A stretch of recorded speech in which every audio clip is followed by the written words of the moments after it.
Hello students, in last video we had completed up to 4 question of exercise 1.3. Now we will start with the question number 5th. Just see in question number 5th we are given that how many element has P of A if A is equal to 5. तो आपको ये बताना है कि P of A में कितने element होंगे यदि A is equal to 5 हो. 5 means null set. यदि A null set है तो P of A means power set of A कितने एलिमेंट्स होंगे. अब क्योंकि यहाँ पर A 5 है, इसका सोल्यूशन बता रहा हूँ मैं आपको. यदि इसमें हम जाएं तो सोल्यूशन में ए की वैल्यू क्या दी है आपको 5. अब यदि 5 दिया हो तो आपको मालूम है कि इसके सबसेट बनाना पड़ेंगे, क्योंकि पावर ऑफ सेट जो बनता है तो सबसेट से बनता है. तो इसके सबसेट कितने बनेंगे आपको मालूम है, 2⁻0 मीन्स 1 बनेगा. तो यही आएगा सबसेट भी. अब यदि पी ऑफ ए की बात करें तो पी ऑफ ए के एलिमेंट क्या होंगे, तो पी ऑफ ए में आपको केवल 5 बनाना पड़ेगी, क्योंकि इसके अलावा कोई एलिमेंट आएगा नहीं. सबसेट ही होते हैं पावर सेट के एलिमेंट. तो हमारे पास कितने एलिमेंट आएंगे, केवल 1. तो जब हमारे पास a इक्वल 5 हो तो पावर ऑफ a के जो एलिमेंट हो गए, नंबर ऑफ एलिमेंट कितने होंगे 1. ठीक है. तो इस टाइप से क्वेश्चन था, इजी था, कोई प्रॉब्लम नहीं थी. लेकिन फिर भी मैंने बता दिया आपको कि पावर सेट के एलिमेंट कैसे निकालते हैं. पावर सेट के एलिमेंट मतलब उस सेट के जितने भी सबसेट बनते हैं वो सब पावर सेट के एलिमेंट कहलाते हैं. पहले बताया था आपको मैंने. एक और एग्जाम्पल बता दो थोड़ा इसको क्लियर करने के लिए. सपोज कीजिए a के 2 एलिमेंट है हमारे पास. a has 2 element 1 and 2. एक एग्जांपल बता रहा हूँ, ये क्वेश्चन नहीं है लेकिन एग्जांपल थ्रू बता रहा हूँ आपको कि ए के 2 एलिमेंट्स हैं 1 and 2. तो पी ऑफ ए के कितने एलिमेंट्स होंगे, तो उसके लिए आपको पहले तो सबसेट बनाना पड़ेगा. तो सबसेट नंबर ऑफ सबसेट कितने बनेंगे, 2⁻2 मीन्स 4 सबसेट बनेंगे. इसका मतलब पी ऑफ ए के 4 एलिमेंट बनेंगे. कौन कौन से, तो पी ऑफ ए में आएंगे, पहला तो आएगा यूनिवर्सल सबसेट मीन्स 5, फिर सिंगलटन 1 2 और उसके बाद 1 और 2. तो ये 4 एलिमेंट बनेंगे पी ऑफ ए के. क्लियर है. तो जब हमें किसी पावर सेट के एलिमेंट निकालना हो तो इसका मतलब उस सेट के कितने सबसेट बनेंगे वह उस पावर सेट के एलिमेंट होंगे. क्लियर. तो ये था क्वेश्चन नंबर 5. अब हम स्टार्ट करेंगे क्वेश्चन नंबर 6. अब क्वेश्चन नंबर 6 में क्या है, यहाँ पर सेट बिल्डर फॉर्म दिया है. क्वेश्चन नंबर 6 में सेट बिल्डर फॉर्म दिए हैं और आपको कहा गया है right the following in interval. आपको इसको इंटरवल में कन्वर्ट करना है. आपको 4 इंटरवल बताए थे, close interval, open interval, semi close, semi open. ठीक है. अब हमको इसमें कन्वर्ट करना है. जैसे यहाँ पर सिंबल दिया है बिल्डर फॉर्म में, ये दिया है. आपको यदि याद आ रहा हो तो मैंने कहा था कि ओपन मतलब जो लेस देन या ग्रेटर देन केवल होता है उसके लिए ओपन होता है, और जहाँ इक्वल का होता है वहाँ पर क्लोज लगता है. तो यदि हम इसको कन्वर्ट करें तो यहाँ पर x is greater than -4 but less than equal to 6 दिया है. इसका मतलब है इधर क्लोज हो जाएगा 6 और इधर ओपन आ जाएगा -4. सो -4 ओपन है यहाँ पर, इसका मतलब -4 नहीं आएगा और इधर 6 तक जाएगा. तो ये था इसका जो सेट बिल्डर फॉर्म है उसका इंटरवल फॉर्म फर्स्ट वाले का.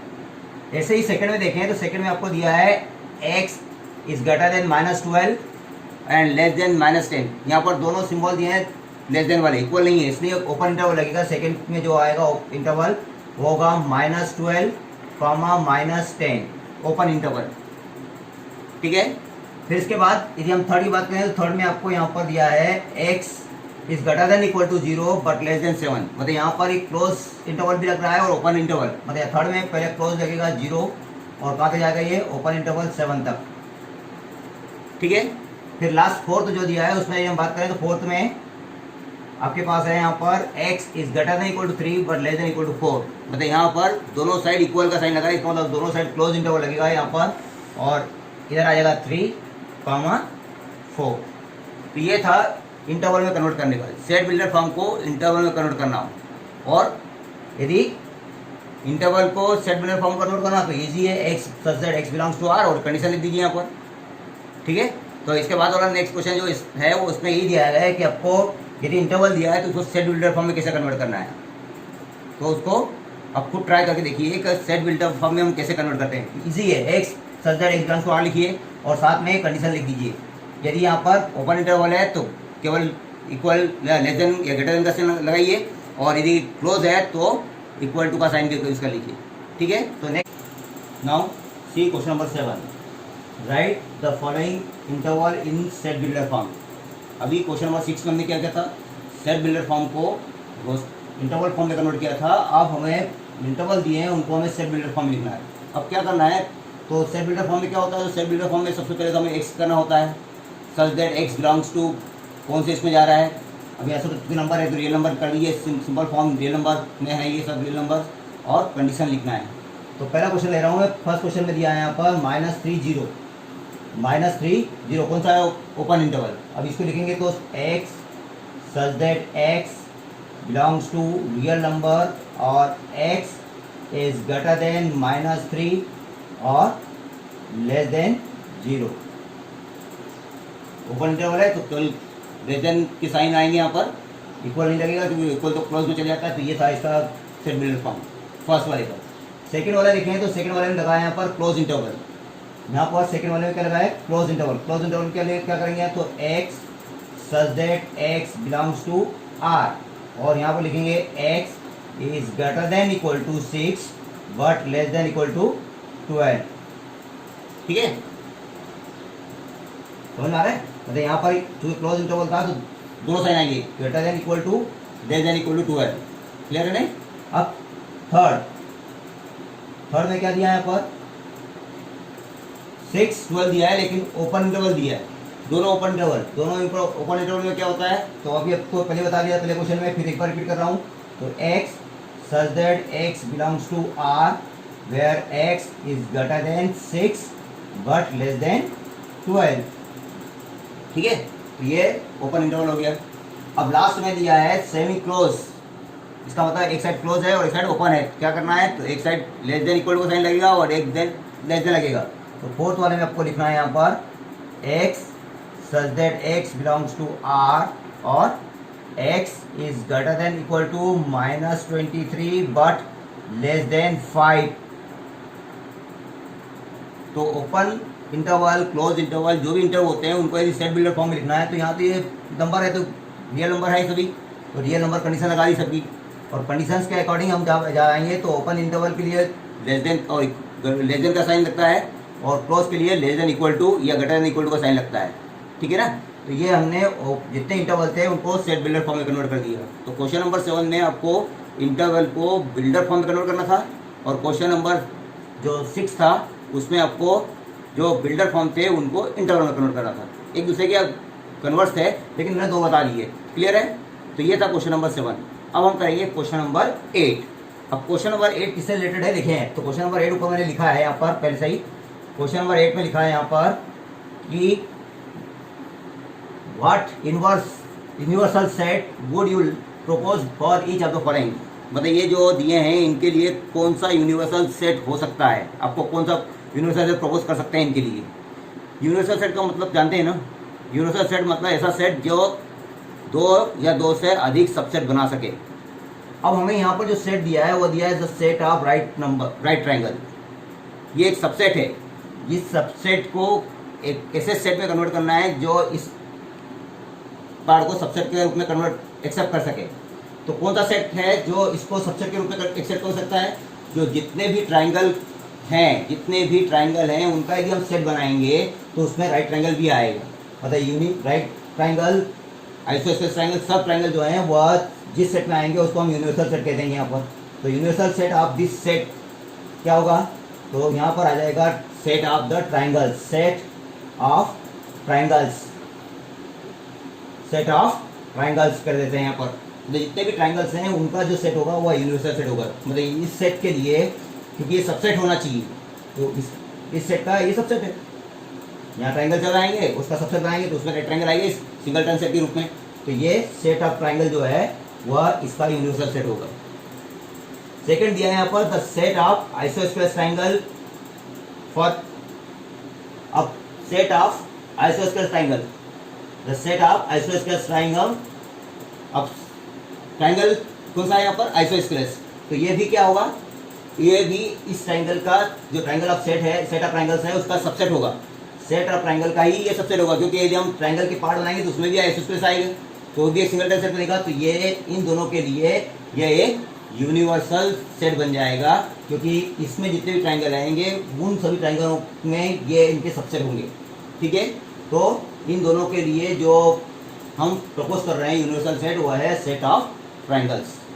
ठीक है। तो set of triangles is a universal set for the set of right triangle as well as the set of isosceles triangle. Clear? तो ये था क्वेश्चन नंबर 8. अब हम करेंगे क्वेश्चन नंबर 9. इस तो लास्ट क्वेश्चन है 9, जिसमें दिया है given the sets A is equal to 1 3 5 and B equal to 2 4 6 and C equal to 0 2 4 6 8. ये तो 3 सेट दिए हैं आपको. Which of the following may be considered as universal set for all the 3 set ABC. मतलब इन तीनों को ध्यान रखिए, तीनों सबसेट होना चाहिए और इसमें से ऐसा यूनिवर्सल सेट आपको कंसीडर करना है. मतलब ये तीनों सबसेट बने.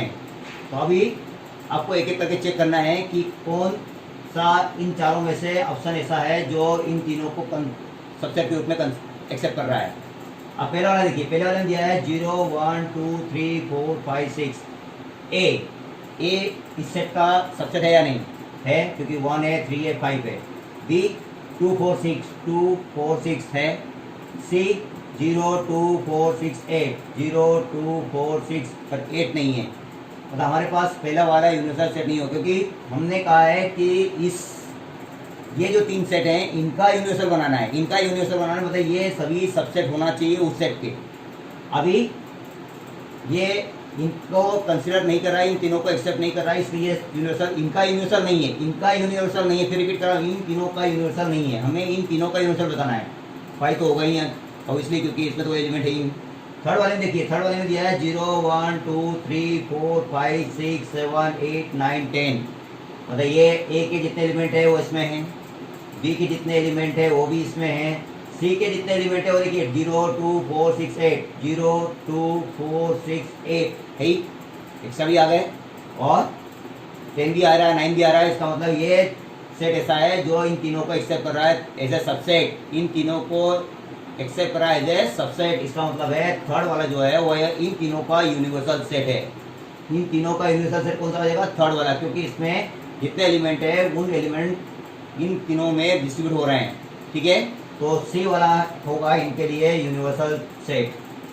ठीक है, फोर्थ वाला भी चेक कर लेते हैं. फोर्थ वाले में देखें तो फोर्थ वाले में 1 2 3 4 5 6 7 8 तक दिए हैं, लेकिन यहाँ पर सी में 0 आ रहा है, जबकि यहाँ 0 नहीं है. तो ये भी इन तीनों के लिए यूनिवर्सल सेट नहीं होगा.